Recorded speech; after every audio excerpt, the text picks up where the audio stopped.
Have you ever wanted to make your own Vampire Survivors style game? In this series, I'll walk you through building one inside of Unity. It'll be easy to make this game your own at a later point by adding your own sprites and sounds. Right now, let's get into it. I'm going to assume that you already have Unity installed. If you don't, however, check out my first video in the Unity Basics series. Let's click the New Project button and give our name to our project.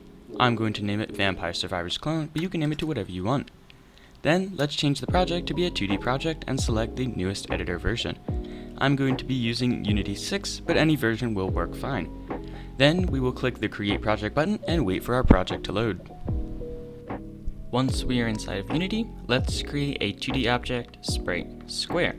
Let's name this square player and reset the transform. Let's add a box collider 2D and a rigid body 2D to our player. We're going to change the gravity scale on the rigid body 2D to 0 because this is a top-down game. Then let's add another component, a new script, and let's name it movement for our player movement.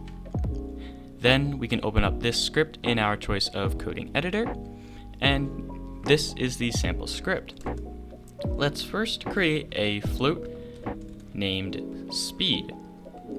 And to be able to see this variable inside of the editor, we are going to have to make it a serialized field. Because this is private, we won't be able to see it in the editor unless we have the serialized field before it. Let's do the same serialized field for a rigid body 2D. We can name this RB. We can delete the start method because we're not going to need it. In the update method, we are going to create two variables for our X and Y movement. The first one will be a float named xMove, and we're going to set this equal to input.getAxis raw horizontal. The second one will be a float named yMove, and we're going to set this equal to input.getAxis raw vertical. These two lines get the inputs from the arrow keys and the W, S, A, and D keys so we can move our player with both sets of inputs. From here, try setting up the rest of the player movement by yourself before I show you my script. Pause the video, give it a try, then come back when you're finished.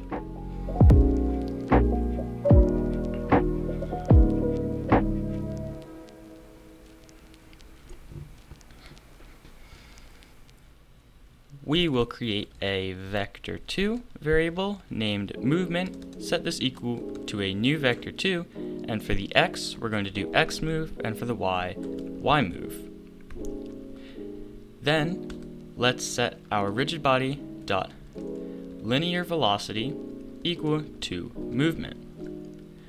But right now, our speed variable is doing nothing, so we're going to have to multiply it by our movement.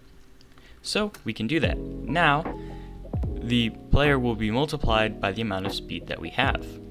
Now we can go back inside of the Unity editor. Once we're inside of the Unity editor, we can set the speed to something like 5, and then give our script a reference to our rigid body 2D. Now, when we click the play button, we are able to move our player around the scene. You can see here that it moves with a speed of 5. But if I move diagonally, you can see that I move much faster than I move if I'm just going in one direction. And we do not want that for our game. So let's go into the script, and there's one line of code we need.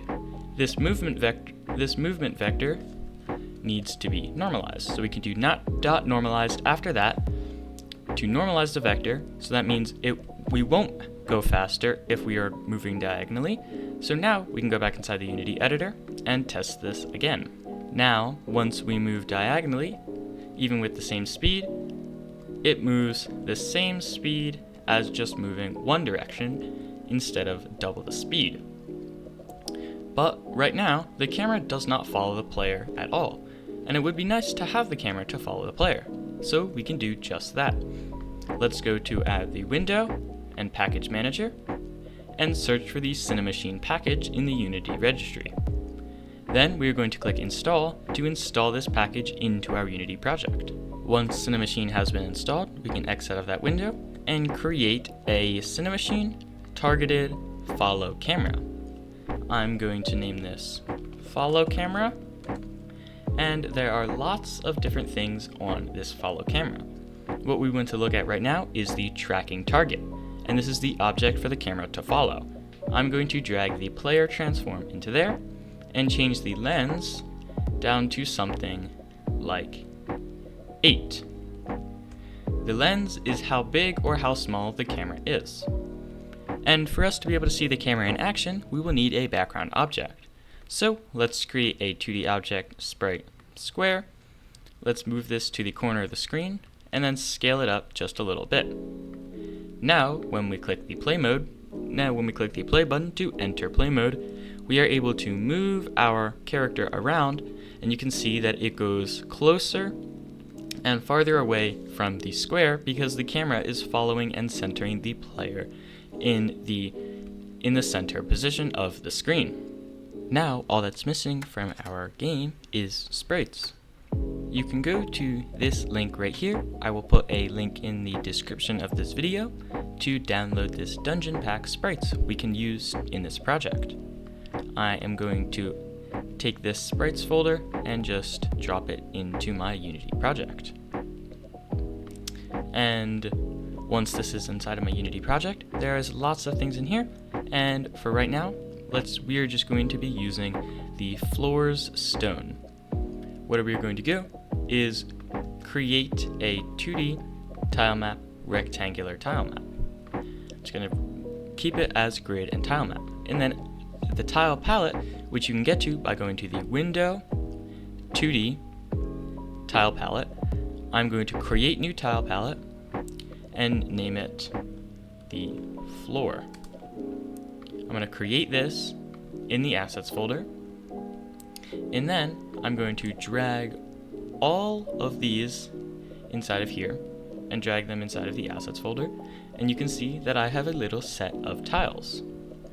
So what I'm going to do is just create a big grid, and then I'm just going to add little spots here and there of this different tiles.